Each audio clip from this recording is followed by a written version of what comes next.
अस्सलाम वालेकुम व्यूअर्स, मैं हूं समीना पाशा। उम्मीद है आप लोग खैरियत से होंगे। व्यूअर्स, आज आपको बताऊंगी कि किस तरह से हाई कोर्ट के अहम फैसले के बाद कि आपने जनाब फौरी तौर पर 90 दिन के अंदर इलेक्शन कराने हैं, तो इस फैसले के बाद एक पुरस्रार सी खामोशी है। इस खामोशी के पीछे कौन सा तूफ़ान मौजूद है और उस तूफ़ान को बर्पा करने के लिए कहाँ कहाँ कौन कौन डिक्की में छुप के अहम मुलाकातें कर रहा है, ये आपको बताएंगे इस वीलॉग में। थोड़ा सा ये भी जिक्र करूंगी कि अब पीटीआई के ऊपर मजीद इंतकामी कार्रवाइयाँ करते हुए कौन कौन मजीद नरगे में आ रहा है और अगली गिरफ्तारियाँ किसकी होने जा रही हैं, और आखिर में आपको कुछ लतीफ़े सुनाऊंगी। मैं लतीफ़े मैं क्यों कह रही हूँ ये फिर मैं आपको उसी वक्त बताऊंगी, लेकिन पहले आपसे रिक्वेस्ट ये है कि चैनल को कर लें सब्सक्राइब और वीडियो को लाइक और शेयर भी किया करें, और इसके साथ साथ इस चैनल से मुतालिक अपने रिश्तेदारों, दोस्तों और अहबाब में बताएं भी। अच्छा जी व्यूअर्स, सूरत हाल ये है कि लाहौर हाई कोर्ट के सिंगल रुकनी बेंच जस्टिस जवाद हसन ने जो एक तारीखी फ़ैसला दिया, और उन्होंने कहा कि इलेक्शन कमीशन पाबंद है इस चीज़ का आइन के तहत कि 90 दिन के अंदर इंतखाब करवाए अगर सूबाई असम्बली डिज़ोल्व हो जाती है। तो इस लिहाज से वैसे भी अब 24-25 दिन तो गुजर ही गए हैं, तो वक्त बिल्कुल ही कम रह गया है। 60 दिन ही समझ लें कि अब हैं इस वक्त इलेक्शन कमीशन के पास कि उसे ये इंतखाब करवाना है। लेकिन लाहौर हाई कोर्ट ने जब से ये हुक्म जारी किया है कि शेड्यूल जारी किया जाए और तमाम जो दीगर इदारे हैं वो उसके साथ ताउन करें, एक पुरस्रार सी खामोशी हमें फ़ज़ा में नज़र आ रही है। मसलन एक तो चीज़ होती है ना कि भाई आपने कोई फ़ैसला आता है तो आप उसके ऊपर कोई रिएक्शन देते हैं, उसे अच्छा कहते हैं, कोई उसे बुरा कहता है, कोई उसको आईनी कहता है, कोई उसको गैर कानूनी कहता है, जो भी, लेकिन कोई ना कोई आप उसके ऊपर रिएक्शन तो देते हैं ना। लेकिन यहाँ पर सूरत हाल बिल्कुल एक डिफरेंट नज़र आ रही है कि हुकूमत ने एकदम चुप साधे हुई है और बिल्कुल उसके ऊपर कोई रिएक्शन ही नहीं आया कि जनाब हाँ जी हम खुश आइंद फ़ैसला है, हम तस्लीम करते हैं, हम करवाएंगे, पूरी ताउन करेंगे, कुछ नहीं, बिल्कुल खामोशी है। उसकी वजह ये है कि अंदर से चूँकि नीयत नहीं है इलेक्शन कराने की, और अब हाई कोर्ट का फ़ैसला भी आ गया है, तो उसके बाद अब नए सिरे से एक प्लानिंग की जा रही है, और वो नई प्लानिंग यही है कि किस तरह से इस फैसले में रुकावट डालकर इसको एक लीगल कवर भी दिया जाए और इसके साथ साथ इलेक्शन में भी ना जाना पड़े। और अब इस सिलसिले में एक बाकायदा जिसको कहते हैं मुशावरत का आगाज़ हो चुका है, जिसमें कुछ ऑप्शंस ज़ेर गौर हैं, और उनमें से एक दो ऑप्शंस हम पहले भी जिक्र कर चुके हैं आपके साथ कि मुआशी इमरजेंसी की तरफ या फिर सिक्योरिटी सिचुएशन को बुनियाद बनाकर, तो इस तरह की चीज़ें करके अदालत को ये कन्विंस करने की कोशिश की जा सकती है कि जनाब इसलिए हम इलेक्शन नहीं कराने जा रहे। लेकिन बहुत सारे जो आइनी और कानूनी माहिरीन हैं जिनसे मेरी बात हुई है वो ये समझते हैं कि जनाब अब अदालत के इस फैसले के बाद, वैसे तो पहले भी कोई गुंजाइश नहीं थी, लेकिन अब तो बिल्कुल जिसको कहते हैं ना मोहर तस्दीक सब तो हो गई है, वो वाली बात है कि अब तो कोई गुंजाइश ही नहीं है कि इलेक्शन कमीशन इससे इनहराफ करे। लेकिन अब देखना यह है कि क्या ताकतवरों का अपना जिसको कहते हैं कि ज़ोर चलता है या फिर आइन चलता है मुल्क में। तो अब ये देखना बाकी है कि क्या अभी भी आइन की कोई ना कोई हैसियत है हमारे मुल्क में, या बिल्कुल ही हमने उसको तार तार कर दिया है। तो ये अब देखना रह गया बाकी, वरना इसमें अब कोई गुंजाइश नहीं है, कोई इफ्स एंड बट्स नहीं है। लेकिन चूंकि हुकूमत चाहती नहीं है इस इलेक्शन को कंडक्ट कराना, तो इस सिलसिले में वो पहुंची है जनाब अपने हैंडलर्स के पास, अपने बड़ों के पास। और इस सिलसिले में एक बड़ी दिलचस्प बात है, वो ये जनाब कि एजाज़ुल हक साहब, जो कि आप जानते हैं कि इस्टेब्लिशमेंट के ख़ास बंदे समझे जाते हैं और उनकी बातें बड़ी ऑथेंटिक भी होती हैं, और जब भी वो कहीं आते जाते हैं तो लोग समझ जाते हैं कि कोई पैगाम रसानी हो रही है इस्टेब्लिशमेंट की तरफ से।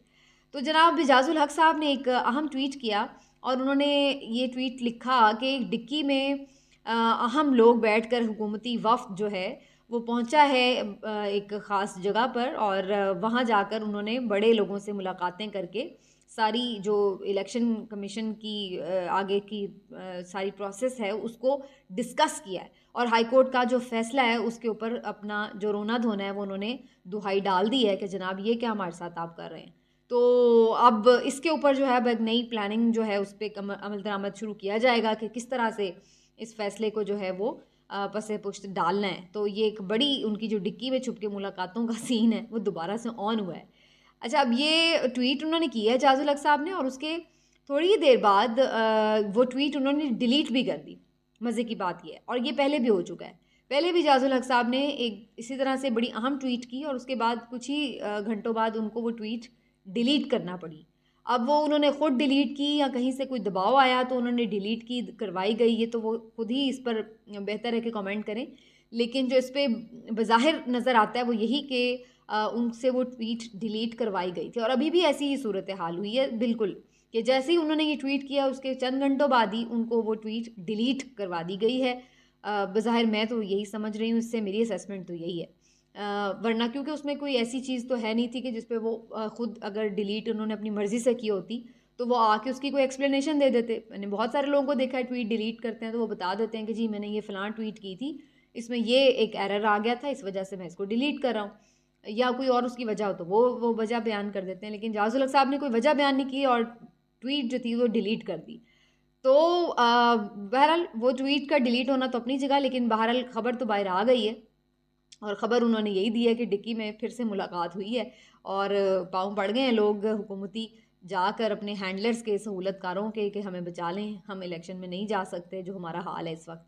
तो ये है जी सूरत हाल PDM की after the Lahore high court decision. तो देखते हैं आने वाले दिनों में क्या होता है। लेकिन एक चीज़ अब इन्होंने फिर से तय कर ली है कि जो गिरफ्तारियां और ये सारा सिलसिला जारी है वो भी रुकेगा नहीं, उसमें अभी आपको मज़ीद जो है कुछ तेज़ी नज़र आने वाली है। और अब मैं आपको बताने वाली हूँ 2 नाम जो कि PTI के अगले नाम हैं हिट लिस्ट पर।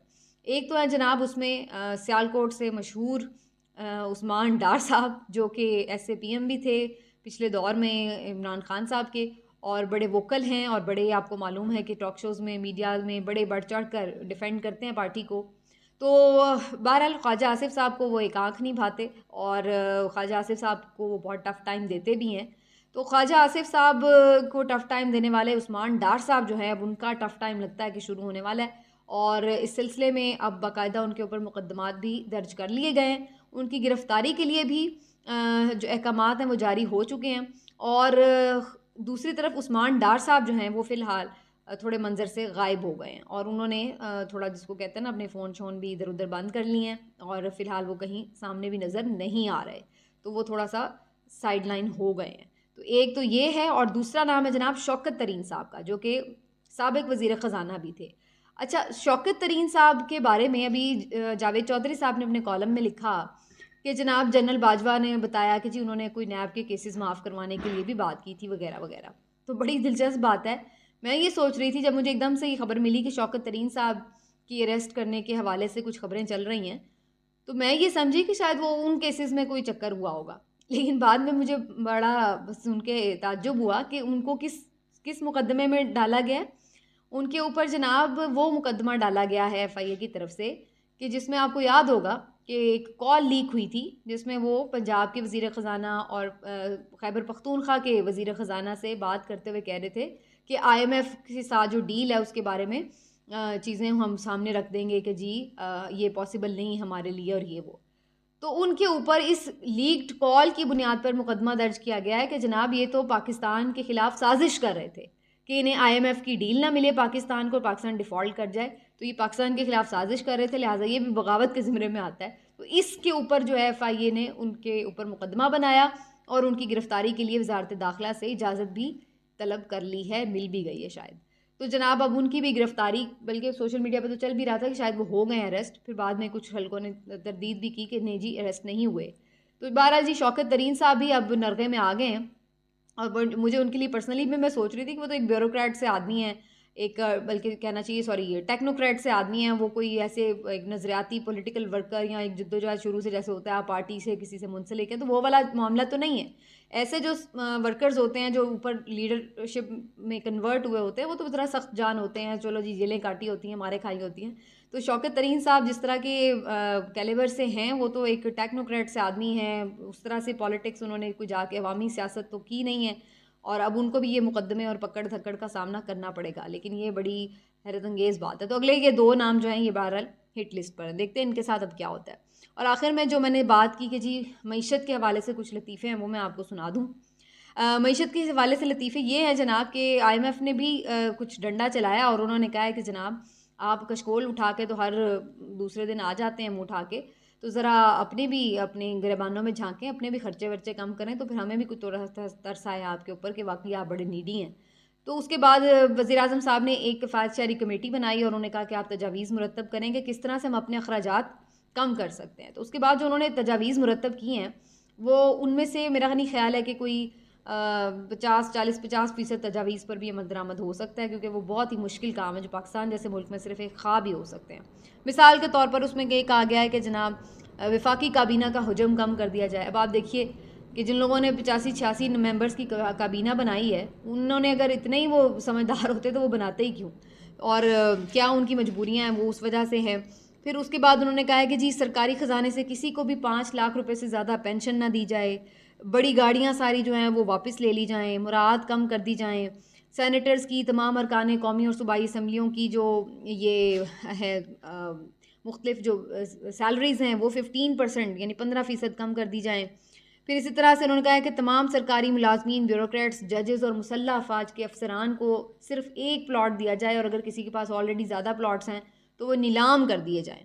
इसी तरह से कहा गया है कि जो गैर अस्करी बजट है अफवाज पाकिस्तान का, उसमें कटौती कर दी जाए 15%। फिर इसी तरह से ये भी इन्होंने कहा है जनाब कि ऐसी तमाम असामियाँ जो गुज़श्ता 3 साल से खाली पड़ी हैं उनको बिल्कुल ही ख़त्म कर दिया जाए, उन पर भर्ती ही ना की जाए, और नए जो इंतज़ामी यूनिट्स हैं उनके क़याम पर मुकम्मल पाबंदी आयद कर दी जाए, और बड़ी गाड़ियों की ख़रीद व फ़रोख्त पर पाबंदी आयद कर दी जाए। तो जो ओवरऑल मैं देख रही थी इसमें से मुझे कोई ऐसी बात नहीं लग रही थी कि जिसके ऊपर अमल दरामद होता हुआ नज़र आए, क्योंकि ये वो चीज़ें हैं जो कि अशराफिया को डायरेक्टली हिट कर रही हैं, और हमारे यहाँ जो एलीट क्लास है आपको पता है उसको तो आप हाथ नहीं डाल सकते। जो सारा ज़ोर चलता है वो तो गरीबों पे चलता है। तो जितने भी टैक्सेस बढ़ेंगे, जो कुछ भी होगा, उसका जो बोझ है वो तो गरीब अवाम ही बेचारी उठाएगी। तो अशराफिया के ऊपर तो ज़रा सा भी ज़क नहीं आना चाहिए। तो ये कहाँ अपनी अयाशियाँ, मुराद और ये चीज़ें ख़त्म करेंगे, पॉसिबल ही नहीं है।